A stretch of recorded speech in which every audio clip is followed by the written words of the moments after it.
people take violence as the outcome, and violence is a very deep part of our society today, as we all unfortunately know.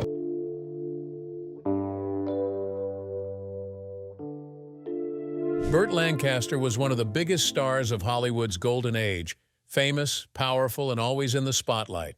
But behind closed doors, he kept some serious secrets. In his final years, he confirmed a private relationship that no one saw coming, with a major actor whose name will absolutely surprise you.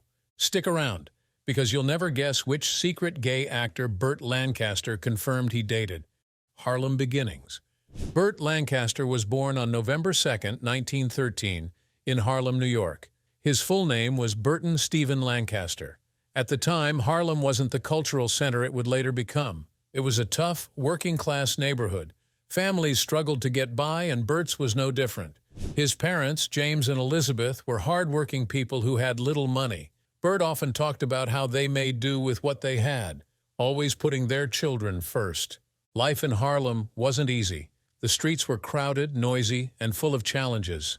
But even in the middle of all that hardship, Burt's parents encouraged their children to dream big.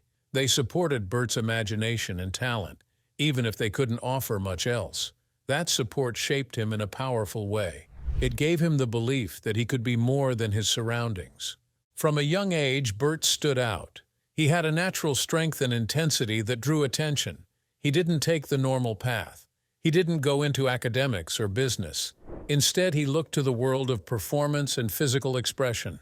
Burt found his first real calling in the circus. He joined a circus troupe and became a skilled trapeze artist.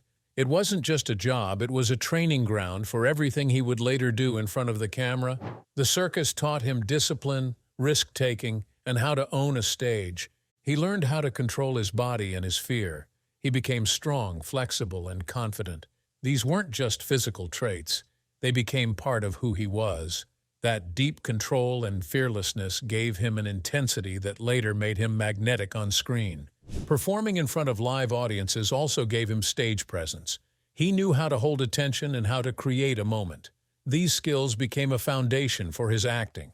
Unlike many actors who needed stunt doubles, Burt did his own action scenes. He didn't just play tough, he was tough, and that authenticity became his signature. In 1946, Hollywood finally took notice. Burt starred in The Killers, a dark crime film based on a story by Ernest Hemingway. He played Swede Anderson, a former boxer with a troubled past. Burt was tall, muscular, and intense, but also showed real emotion. That contrast made him unforgettable. Audiences couldn't look away. He had the body of a fighter, but the eyes of someone who had seen pain.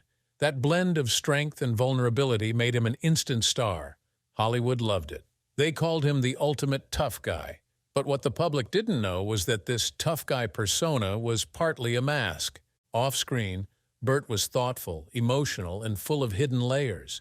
He understood how the world saw him, and he played that role well. But even then, there were parts of him he couldn't show. Not to the audience, not to the press, not even to many of his peers. As his career took off, Burt began building not just a filmography, but a careful public image. He became one of Hollywood's brightest stars, but he also had to hide parts of who he really was. While he played bold, complex characters on screen, his private life remained guarded and full of quiet tension. Burt's most famous role came in From Here to Eternity, where he played Sergeant Milton Warden. The film is remembered most for one scene, Burt and Deborah Kerr on a beach kissing in the surf. The passion in that moment became legendary. That intensity felt real. Audiences believed it because Burt felt it. Burt wasn't just active in film. He also used his fame to support causes he believed in. He backed civil rights at a time when that could hurt your career. In 1963, he and his wife, Norma, hosted a fundraiser for Dr. Martin Luther King Jr. before the March on Washington. That was a bold move for a Hollywood actor. It showed Burt's courage and heart. He also supported unions and fought for fair treatment of actors and artists. He didn't just speak for himself. He spoke for others who had less power. Yet even as he fought for justice and truth in the world, he kept his most personal truth hidden. The risks were too high. Being openly gay in that era could end everything he had built. The lavender marriages. Burt Lancaster built a life in front of the camera that looked perfect to the public. Strong, handsome, successful, and surrounded by women. But like many stars of his time, what people saw was only part of the story. Behind the scenes, Lancaster struggled with relationships, identity, and the pressure to live up to a version of himself that wasn't completely real. His relationships with women were full of passion, complexity, and conflict. They also reflected a deeper truth that he never fully shared during his lifetime. Burt Lancaster's first wife was June Ernst, a fellow circus performer. Their love began in the world of trapezes, tents, and road shows. This relationship wasn't based on red carpets or fame. It came from a shared love of movement, performance, and adventure. Both were young, full of ambition, and living a life that demanded physical and emotional strength. June and Burt toured together during the 1930s, working in small traveling shows. Life on the road was exciting but exhausting. Constant travel, financial uncertainty, and the physical demands of performing wore on their relationship. Even though their love was real, the pressure built over time. As Burt began to dream bigger and move toward a career in Hollywood, the distance between them grew. What's interesting is that there's no clear public record of when their marriage ended. The divorce date is vague, and some sources suggest it was never formally recorded. This reflects how chaotic Burt's early personal life was. At the time, his focus was shifting from the circus world to acting, and his personal life didn't always keep up with the changes. Still, June was a key figure in his early development. She was there when he was still figuring out who he was, not as a screen god, but as a man. Their relationship ended, but she remained an important part of his origin story. After his circus years and his big Hollywood break, Lancaster married Norma Anderson in 1946. This was the relationship that defined much of his adult life. Norma wasn't from show business. She was grounded, intelligent, and deeply committed to justice and equality. Their marriage lasted over 20 years, and together they had 5 children. Norma wasn't just a wife. She was a partner. The two shared many values, especially when it came to politics and social change. They stood together on civil rights, labor issues, and artistic freedom. In 1963, Burt and Norma even hosted a fundraiser for Martin Luther King Jr., a bold move at a time when it could have hurt his career. But even with all this alignment on values, their marriage wasn't perfect. Burt's work schedule was intense. He was always on the move, filming around the world, diving into complicated roles, and living under the constant attention of the media. Over time, emotional distance crept in. They were united in purpose but disconnected in daily life. In the late 1960s, they separated quietly, and by 1969 they were officially divorced. There was no public scandal, no bitter fight, just two people who had once been deeply connected but had drifted apart. Norma continued to be respected for her activism and her role in Burt's life, and she remained a dignified presence even after their split. Burt's next significant relationship was much more volatile. Jackie Bone was a hairdresser, and their connection was fast and intense. This wasn't a steady partnership based on shared ideals. It was full of energy, passion, and conflict. The chemistry between them was real, but it also burned hot, sometimes too hot to handle. One of the most talked about moments in their relationship came at a party, where a heated argument led to Burt breaking a wine bottle in anger.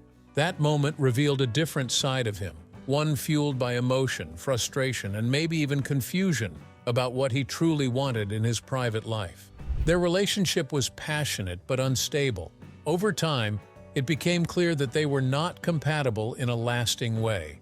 Jackie later said that they ended things because they were spiritually misaligned. In other words, their core beliefs and life goals didn't match.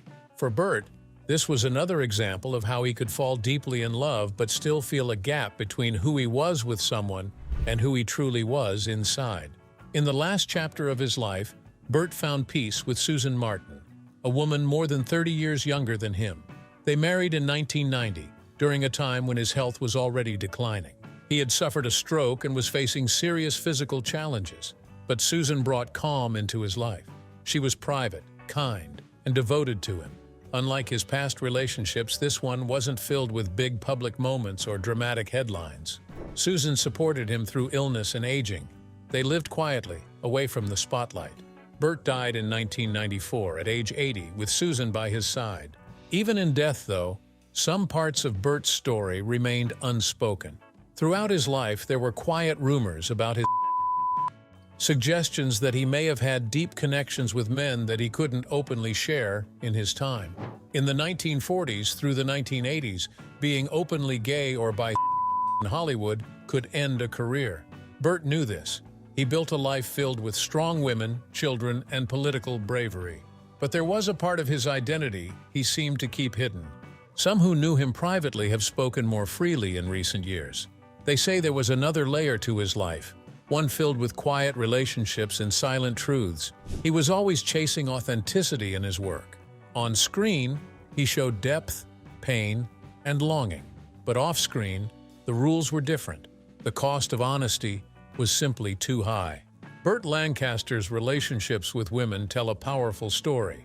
They show a man who longed for connection, who valued partnership, but who was always managing the pressure of a public image. He loved deeply, but lived cautiously. He gave the world his strength, his charm, and his talent, but he kept parts of himself locked away. Carrie Grant. When Burt Lancaster met Carrie Grant in the late 1940s, both were already on their way to becoming Hollywood legends. Grant was already known around the world as the perfect man, charming, elegant, and confident.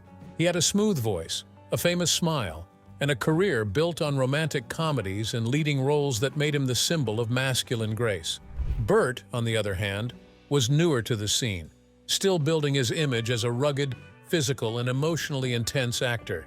But behind the strong screen personas, both men carried private struggles they rarely shared. They met at an industry party in Hollywood, a place full of stars, producers, and rising talents. It was a common event for the time, glamorous, full of laughter and drinks, but also a space where real connections could be made in private corners. According to people close to both men, there was a strong spark between them. They didn't just enjoy each other's company, they understood each other on a deeper level. After that first meeting, they started seeing each other more often. Most of their time together took place in secret, especially at Grant's beach house along the Pacific coast. These quiet retreats gave them space to be themselves, away from the cameras, studio bosses, and press. They would walk along the beach, talk for hours, and share moments that were personal, emotional, and meaningful. The affair didn't last long in terms of time, but it ran deep in feeling. People who later heard about this period described it as emotionally charged. It wasn't just physical attraction.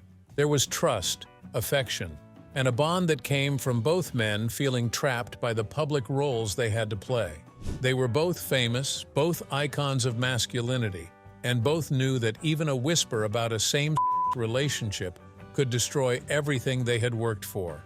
Cary Grant in particular had spent years building a very specific image. He had been married and divorced more than once, and while there had always been quiet rumors about his private life, he never addressed them. Grant was careful. He knew how to speak, how to move, how to charm the press, and how to give just enough without revealing too much. That skill kept him safe, but it also meant that he often had to walk away from people who really knew him. That's what happened with Lancaster. Their relationship came to an end not because they didn't care about each other, but because Grant chose to protect his public life. He cut things off quietly, respectfully, but firmly. It was a choice that made sense for his career, but it left Lancaster with a sense of sadness and unfinished emotion. Years later, Lancaster reportedly said about Grant, "He was a conflicted soul, torn between truth and image." That short sentence reveals a lot.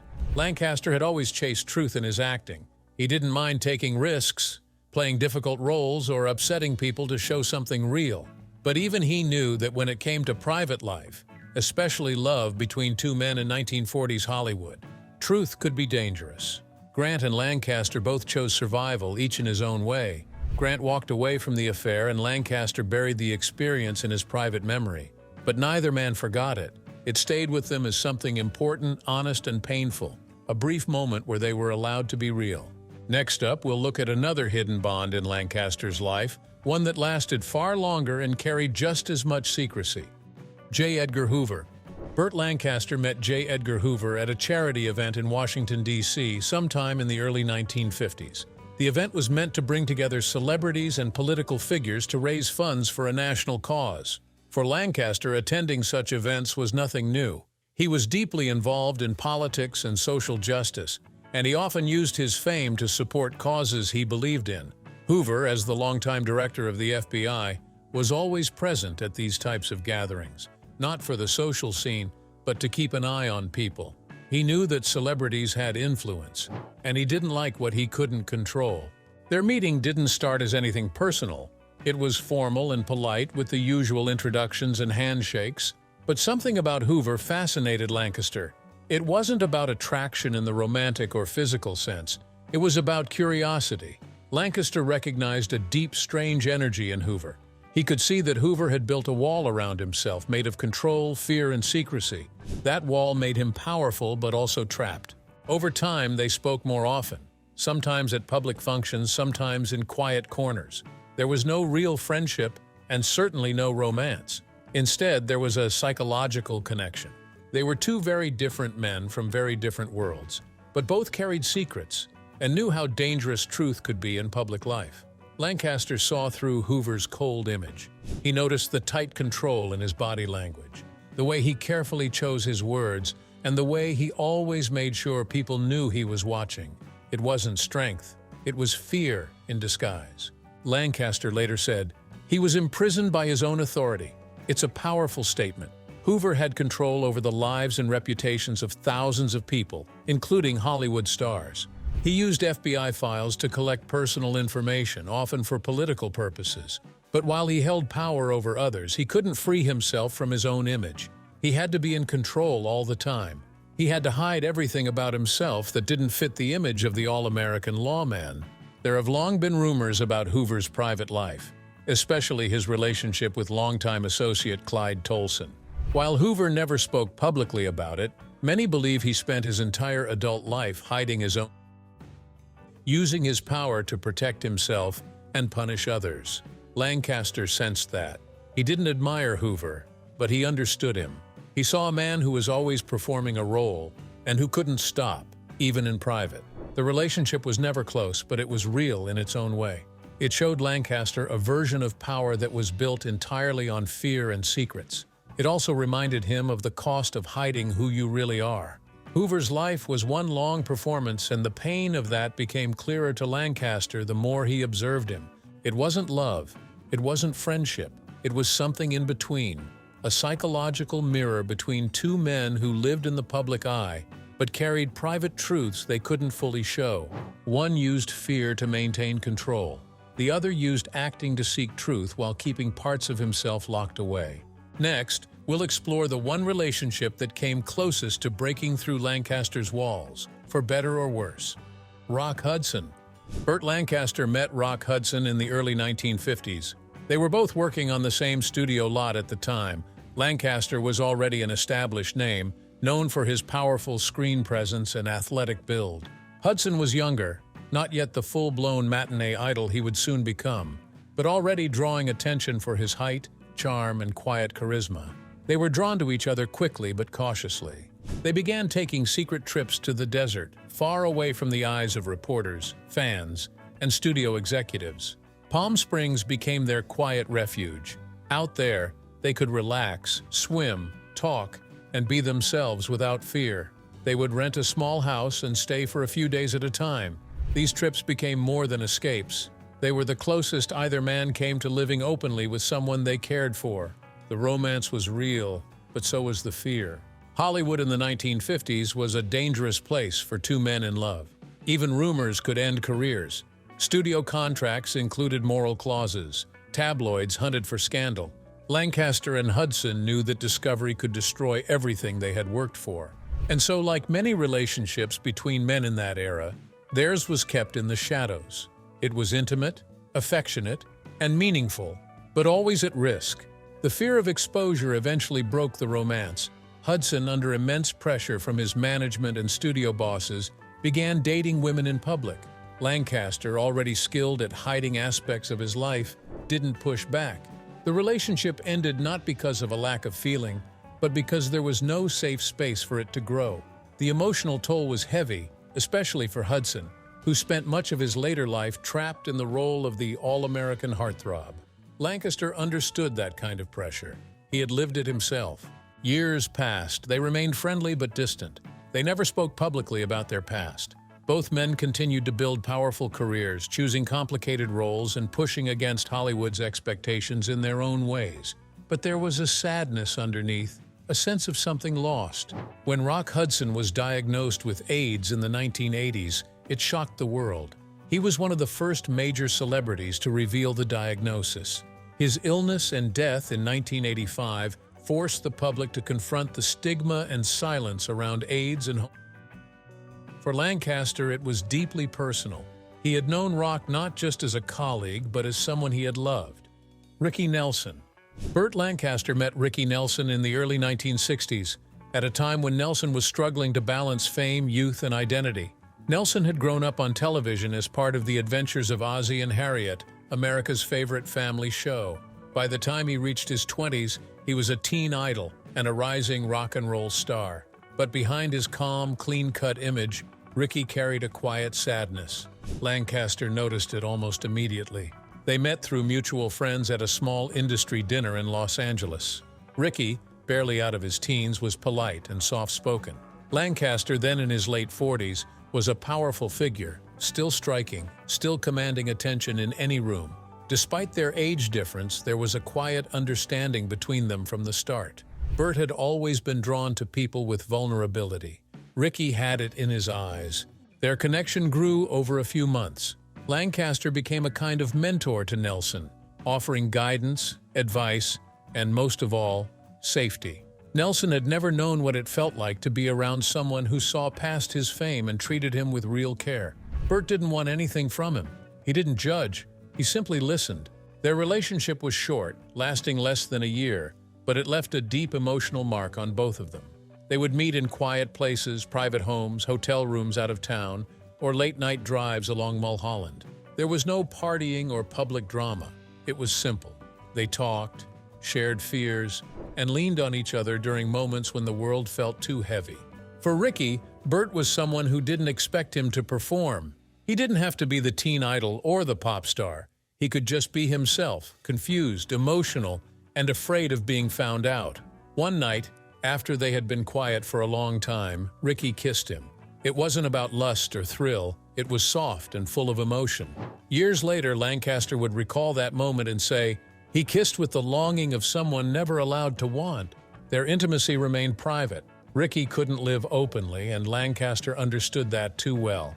He had spent decades perfecting the art of control, of masking who he really was from everyone but a few. With Ricky, he didn't have to explain that pain. They both knew it. They shared the same quiet heartbreak that came from being men in a world that punished certain kinds of love. Eventually, the relationship faded, not because they wanted it to, but because the pressure was too much. Ricky returned to the public spotlight, continued his music career, and even got married. Lancaster stepped back, letting the young man chart his own course, even if it was a difficult one. Marlon Brando. When Burt Lancaster met Marlon Brando in the late 1950s, it was like two forces of nature colliding. Both men were powerful in their own way, famous, physically impressive, and deeply respected in Hollywood, but they were also intense, emotional, and complicated. From the moment they crossed paths, something electric sparked between them. It wasn't simple, it wasn't peaceful, but it was unforgettable. They met at a private dinner in Los Angeles, hosted by a well-known director. Burt was already an established star and producer. Brando had just shaken the world with On the Waterfront and A Streetcar Named Desire. He was known for being moody, brilliant, and unpredictable. That night, the two men found themselves in a heated discussion about acting.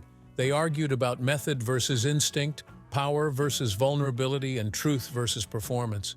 People around them watched in awe. No one dared interrupt. That first night set the tone for everything that followed. They began seeing each other in secret, away from Hollywood. Late-night visits, phone calls that lasted for hours, long drives up the coast. The passion was real, but it was never calm. Lancaster later said, "He could break me with a single glance." That wasn't about fear. It was about how completely Brando could get under his skin. He knew Burt's buttons and pressed them freely, but the relationship was also filled with tension.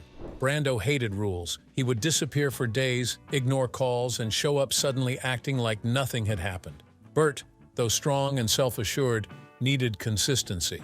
He had built a life around control and discipline, things Brando seemed to mock.